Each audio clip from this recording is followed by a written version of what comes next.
kepala. Pasien juga mengeluhkan muntah nyemprot. Pasien mengatakan 3 hari yang lalu, pasien terjatuh di kamar mandi dan kepala terbentur ke lantai. Pasien tidak ada pingsan sebelumnya. Pemeriksaan CT scan ditemukan seperti gambar berikut. Apakah diagnosis yang tepat? Nah, ini gambar. Ini namanya gambar seperti ini disebut ini. Ya. Gambaran bulan sabit atau crescent. Ini ciri khas dari SDH. Subdural hematom. Yang pecahlah vena jembatannya. Yang pecahlah vena jembatan. Subdural hematom. Ya.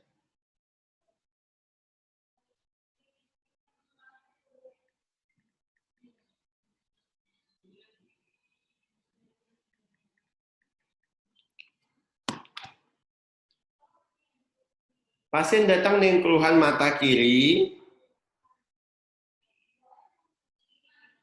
Tunggu ya sebentar adik. Nah,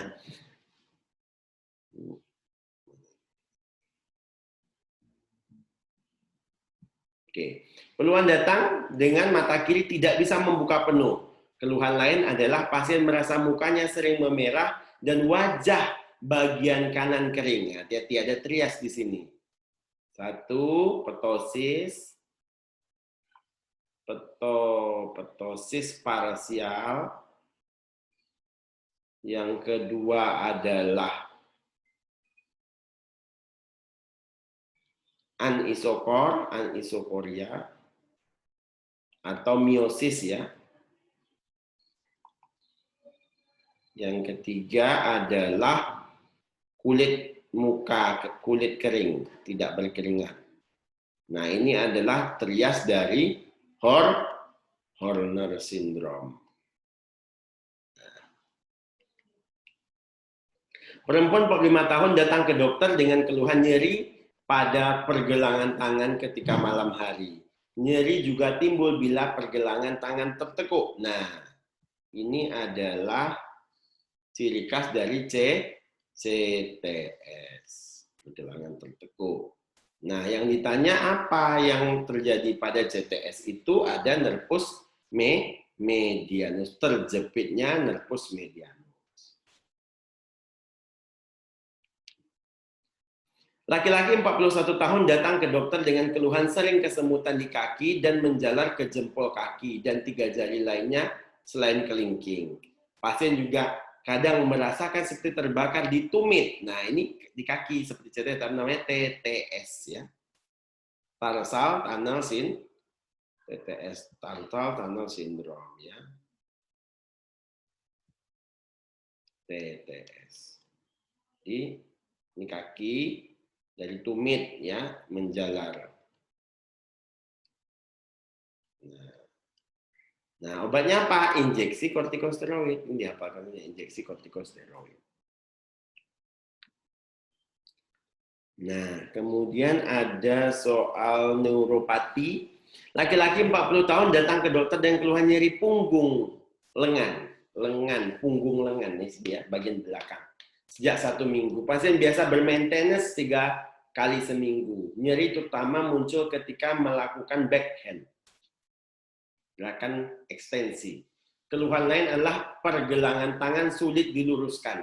Berarti sekarang begini terkulai, drop hand. Pemeriksaan neurologis ditemukan nyeri terletak di 10 mm distal epicondylus lateral, bukan medial ya, medial itu ulnaris, kalau lateral itu radialis. Nah, kemungkinan masalahnya adalah di radialis. Kenapa radialis? Karena dia gangguan ekstensi punggung. Ya. Jadi radialis, karena radialis berfungsi untuk ekstensi.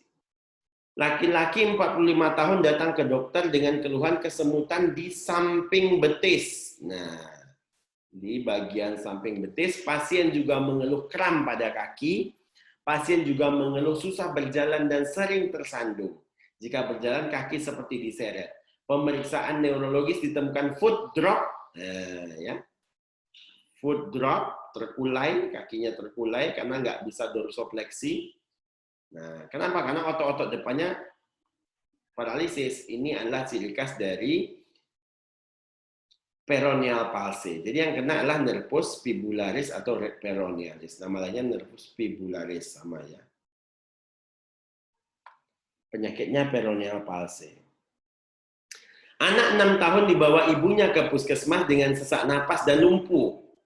Sesak napas dan lumpuh. Seminggu yang lalu, pasien mengeluh kaki lemas mulai dari jari-jari dan telapak kaki. Lemas dirasakan bertambah. Ini namanya ascending paralysis. Ascending paralysis.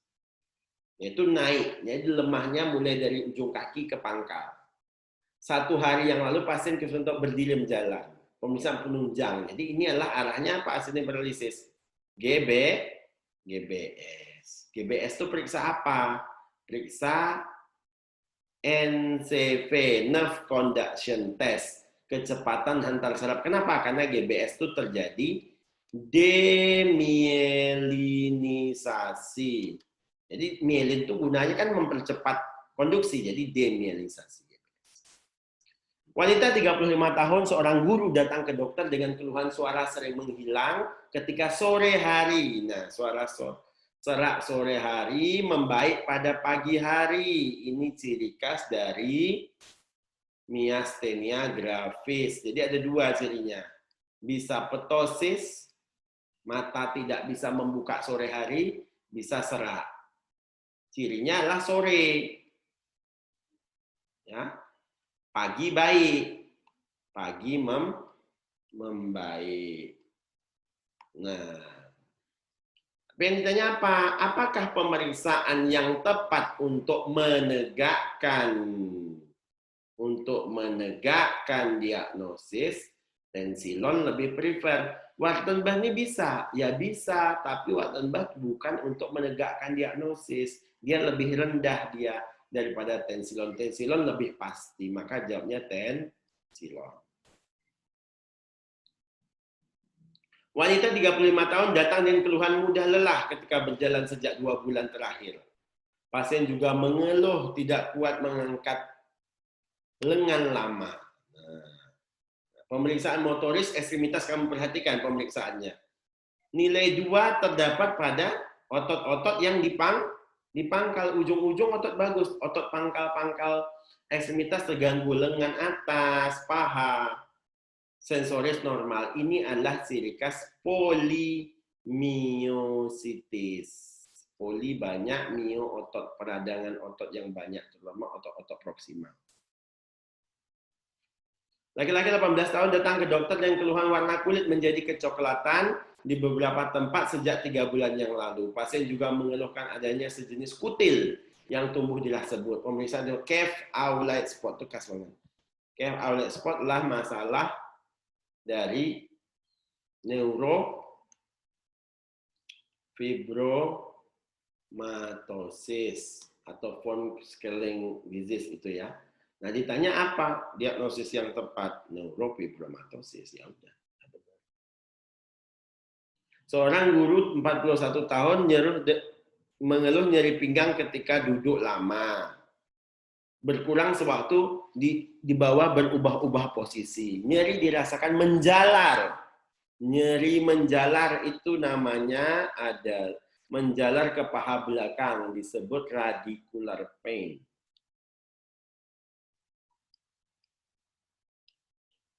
Pemeriksaan ditemukan refleks patella positif, refleks Achilles negatif.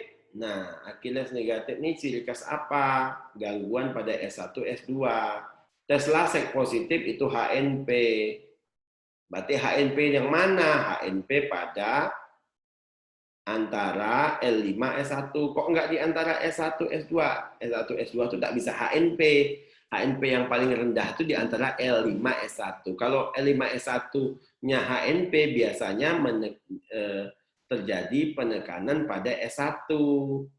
Nah, itu menyebabkan refleks Achilles yang negatif. Laki-laki datang ke dokter yang keluhan menurun kesadaran, pasien baru saja mengalami kecelakaan lalu lintas, kepala pasien terbentur ke aspal, pasien sempat pingsan 35 menit, kemudian sadar dan bingung.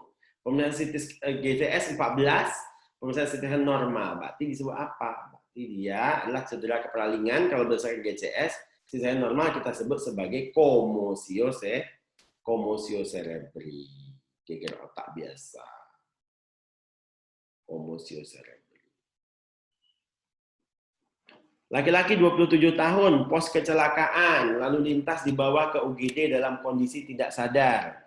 Sesampainya di UGD, pasien sadar tidak tahu kejadian yang baru saja terjadi. Jadi ketika dia nggak tahu yang terjadi, tampak bingung. Setengah jam kemudian pasien merasa mengantuk. Jadi pingsan, sadar, mengantuk. Nah itu ciri khas apa itu? Pingsan, sadar, mengantuk. Ini namanya lucid interval ya. Lucid interval. Ya. Nah, lucid interval itu khas pada epidural hematom. EDH. EDH siapa yang pecah? Arteri meningia media. Laki-laki 40 tahun datang ke dokter dengan keluhan ngompol sejak 1 minggu yang lalu. Sebelum keluhan muncul pasien jatuh terduduk. Keluhan lain adalah pasien merasa tidak bisa berhubungan seksual karena penis tidak bisa ereksi. Pemeriksaan motoris ekstremitas inferior lambat normal, pemeriksaan sensoris ditemukan anestesi di sekitar anus, skrotum, dan penis. Cedera yang terjadi apa? Berarti cederanya untuk yang selangkangan saja. Area selangkangannya mengalami gangguan. Nah, area selangkangan itu diinervasi dari S2 sampai S4. Ini nervusnya adalah pudendus. Ya, nervus pudendus. Laki-laki 70 tahun dibawa ke dokter dengan keluhan suka lupa kejadian yang baru saja terjadi. Misalnya lupa apakah sudah sholat atau belum. Pasien juga mengeluh suka lama memahami bacaan di koran. Tidak ada gangguan rawat diri. Tidak ada gangguan rawat diri. Ya. Jadi berarti bukan MCI. Sudah ditekankan, bukan MCI. Dan MMSE-nya 20, bukan demensia maksud saya ya. MSE 24. Oke, berarti ini MCI ya. Seorang perempuan 32 tahun mengalami kecelakaan motor 1 hari yang lalu dan baru sadar pada hari ketiga setelah kecelakaan. Untuk mengetahui apakah ingatan sudah baik, nah, pemeriksaan ingatan itu menggunakan, kalau MSE kan untuk demensia, ya, Galveston Orientation Amnesia Test. Ini karena satu-satunya yang pakai amnesia dia, kayaknya yang pilih. Laki-laki 30 tahun datang ke dokter dengan keluhan nyeri punggung belakang menjalar ke paha belakang betis. Pemeriksaan Napsiger positif, apakah diagnosis? Nah, hati-hati, berarti dia adalah nyeri radikular ya, nyeri radikular. Nah, opsinya ada spondylodistesis, myelopati, dorsal root syndrome, radikular syndrome ya, yang menjalar. Kenapa bukan HNP? Karena HNP tidak cukup bukti, hanya Napsiger. Kalau mau menjawab HNP, kita harus kasih lasek.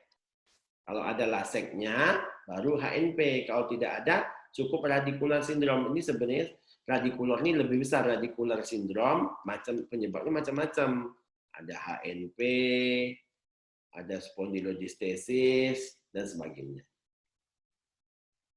Laki-laki 30 tahun datang kesalahan lalu lintas di UGD. Menurut saksi punggung pasien memutus jembatan jalan. Pemeriksaan motoris ditemukan ekstremitas 0 semua. Sensoriknya masih positif. Nah, saya bilang masalah komplit tidak komplit